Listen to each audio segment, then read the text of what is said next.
So, you want to play the guy so lonely that he has to make a holographic best friend just look popular. Why does that sound so familiar? Mirage has the usual 3 abilities that everyone in the game has. Your passive, the one that you don't notice but is probably the most important. Your tactical, where specific things happen that I usually cannot explain. And your ultimate, which you don't need to know about because you won't use it. Mirage's passive ability is his own version of a get out of jail free card, where he makes a hologram with acting worth an Oscar that makes him invisible so he can hide while they shoot at something that doesn't exist. Your extremely important passive allows you to stay with your carbine for those extra few seconds before you instantly get cut off with that random sweat with 1,000 kills. His tactical ability, or what I like to call Bullet Magnet, sends a holographic projectile of yourself that goes towards the direction you send it. This causes a lot of confusion for your enemies as they think they've got you, and then they celebrate before slowly coming to the realization that they are now coming to their inevitable end. Or they aren't idiots. Either one could happen, really. The next ability to talk about is his ultimate ability, Multiplication Syndrome.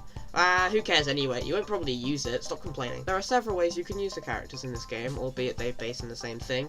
Let's list most of the uses for his tactical ability, since that's the one that'll make a difference. You can throw it at enemies as its intended use if you want, but that's no fun. You could throw it off cliffs, which is always interesting, isn't it? Or you can make it go to different places so they have to pick with a game of eeny meeny miny who cares, and by the time they decide you're sipping coladas on an alien planet that kinda seems like it's the Titanfall universe, but you're not really sure and you never know, it could be.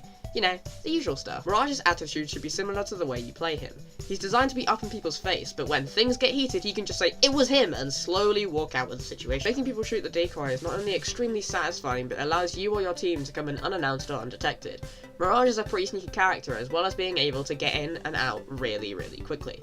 Use that to your advantage. If you have someone as a designated fragger on your team, then you're the equivalent of a second pair of eyes. You know when the decoys are hit, and so if you want to see it safe, you have an extra life to chuck in. But are there any advanced mechanics on this character I need to learn? No. Do you think I would play them if it actually required effort? Mirage is the equivalent of the easy way out in all these characters. Not hard to learn, easy to use, and mostly based on player interpretation. The most advanced thing about Mirage is that he can send some decoys when landing that allow you to go to different places than people think you're going, which I haven't personally found much use for, but it could be useful in the future. Even that seems pretty easy to understand though. Send the decoys to another side of the map with a goodbye and a thank you note. Now, before I say this next part, keep in mind that the game is still pretty new and I'm relatively trash at these games anyway, but I think that Mirage is for those people who didn't come from the Fortnite or Call of Duty era, as small as that population may be. With some easy to understand mechanics and some basic abilities, he's a player like me who likes Apex Legends, but never really got into the Fortnite or Call of Duty series. I never personally got into Fortnite as there was too many sweats and it wasn't exactly beginner friendly. I wasn't having fun being beaten by 12-year-olds with a skin more expensive than half the games I owned. Mirage is the perfect remedy for me though.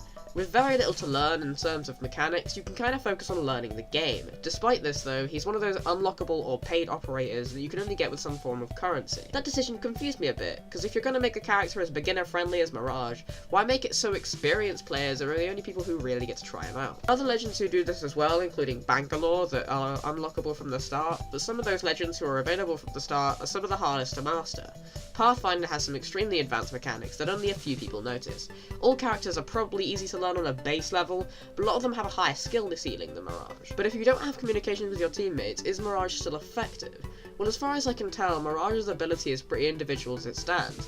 His decoy doesn't allow your team to get out of trouble, it gets you out of trouble. So technically, Mirage is one of the few characters in this game that still works just as well when queuing by yourself than when you have friends to play with. So overall, who would I recommend Mirage to? Since you can't get him unless you have money or you play a game a load, it's mostly for experienced players anyway, but if you didn't do Fortnite or the Call of Duty series, then this guy will help you into the genre.